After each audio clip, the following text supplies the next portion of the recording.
Une autre question qui se pose pour certains salariés qui se retrouvent suite à un accident de travail, suite à un accident de la vie, suite à quelque incident, en situation de handicap subitement, à un âge où on est en pleine dans sa carrière, c'est être inapte. Et inapte voudrait dire que de facto, on va être licencié. Pourtant, Mohamed, bonjour. Bonjour. Vous allez nous expliquer que l'inaptitude n'est pas fatalement une cause de licenciement. Non, pas du tout.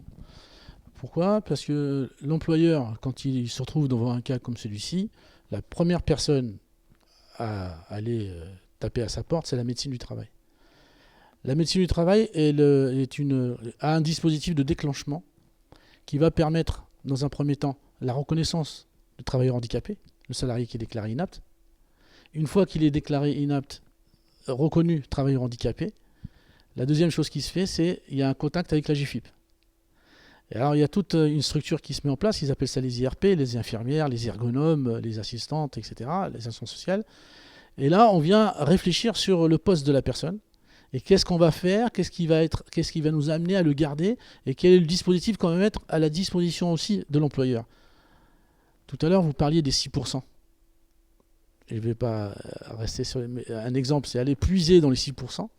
Comment on va mettre en place un dispositif qui va garder ce salarié, et on va ergonomiquement, on va réfléchir comment on va adapter le travail à la personne, à la situation d'inaptitude de son handicap.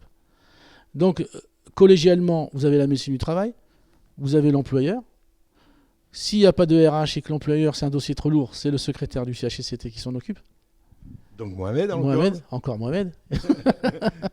et la GFIP avec qui nous travaillons en corollaire constamment. Donc c'est une alternative, mais j'imagine que ce n'est pas une alternative naturelle chez certains employeurs qui voient un de leurs salariés perdre une main ou un bras. Alors à ce moment-là, comment on intervient pour dire doucement, on n'est pas obligé de le licencier.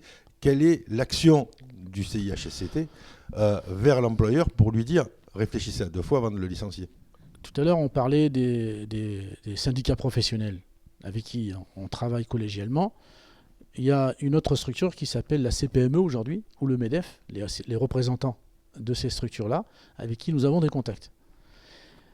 Quand l'employeur est réticent à la situation, on va voir ces instances-là, qui, elles ont tout un dispositif aussi pour expliquer aux employeurs adhérents qu'effectivement, on peut garder le salarié en place. Ça va demander un temps. Toute chose demande un temps pour la mise en place. Et une fois qu'il est convaincu par son syndicat ou son parti d'employeur, il revient vers le CHSCT pour dire, bon voilà, comment il faut faire. Il doit y avoir aussi des accords de branche qui prévoient ça. Les accords de branche, ça serait plus les délégués, on va dire, dans l'entreprise qui ont ce relais. Par exemple, aujourd'hui, il y avait la personne qui représentait la fédération. C'est le délégué du personnel ou le délégué syndical qui appelle son UL ou son UD, voire monter directement à la fédé, voir le corps qui s'occupe de la santé des salariés, en disant voilà comment on pourrait faire. Et là, il y a tout un dispositif encore corollaire qui se met en place, et c'est là où on a affaire aux conventions. C'est là où on aura affaire aux conventions. Oui, parce que je me souviens, il y a quelques entreprises qui prévoient des accords, et je me souviens de l'époque où Expo s'appelait d'Entresangles, le siège à Saint-Vallier, ils avaient traité un accord avec les organisations syndicales pour maintenir dans l'emploi des chauffeurs qui avaient eu des accidents pour les former à d'autres fonctions dans l'entreprise, comme un chef de quai, comme un tas de trucs. Et ça avait très bien fonctionné, ça leur a permis de garder des accidentés du travail, mais les maintenir dans l'emploi. Parce que c'est la double peine. Quand on est accidenté du travail et qu'on perd son emploi, c'est vraiment une double peine à éviter. Il y en a déjà une qui est assez lourde quand on se retrouve en situation de handicap après un accident.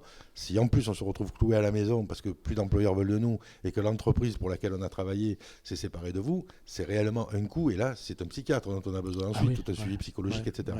Donc ça, il y a une prise en compte à Rungis et des propositions qui sont faites aux employeurs. Le CHSCT, il n'a pas vocation à être un accord de branche. On n'est pas une convention, c'est vraiment une structure mise à part. Franchement, elle est unique. Hein.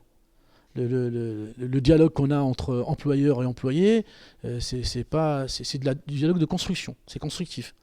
On s'assoit, il y a des coups de sang qui se produisent comme dans n'importe quelle réunion, mais c'est un petit peu le cœur qui parle. On mine, pour savoir, on est très tactile. Ce Covid-19 nous a handicapés. Hein. On se touche plus pour connaître la température. Donc non, ça n'a rien à voir avec les accords de branche. Tu parlais de Norbert d'Entresangles, je connaissais les anciens camarades il y a 10-15 ans en arrière, qui étaient très actifs dans ce domaine-là. Et encore une fois, c'est les syndicats qu'il y a dans l'entreprise, c'est à eux d'avoir cette réflexion et de s'approcher de l'employeur. J'ai remarqué qu'à plusieurs reprises, je ne donnerai pas le pourcent parce que je ne peux pas mesurer en pourcentage, mais si je dis un employeur, un me dit oui, il n'y a pas de problème, l'autre me dit je ne peux pas, j'ai pas le temps, je n'ai pas à m'occuper de ça. Donc on a deux visions de l'entreprise différentes. Donc avec qui on va pouvoir aller rentrer dans le charbon et dire bon, il va falloir qu'on trouve une solution, et avec qui il va falloir prendre un autre chemin pour accéder et pour permettre aux salariés de rester dans l'entreprise. Alors, on voit que c'est très bien pris en compte donc, sur le mine de Rungis, puisqu'il y a une personne qui s'en occupe, qui est un pivot. Je pense qu'on regarde, et déjà on l'a vu avec la vidéo précédente avec vous, Mohamed, que le marché de Rungis, ce n'est pas simplement un endroit où on reçoit des chapons avant le réveillon de Noël, mais c'est aussi un endroit où on prend en compte le travailleur, l'être humain qui travaille, la responsabilité sociétale de l'entreprise, et puisqu'aujourd'hui c'est réellement le mot qui est utilisé, c'est plus social mais sociétal, Ouais. parce que l'entreprise a un rôle dans la société, et garder des personnes en situation de handicap dans le monde du travail, c'est aussi une responsabilité sociétale. Oui. Eh bien, merci beaucoup Mohamed d'être venu. Je t'en prie Jacques, merci à toi.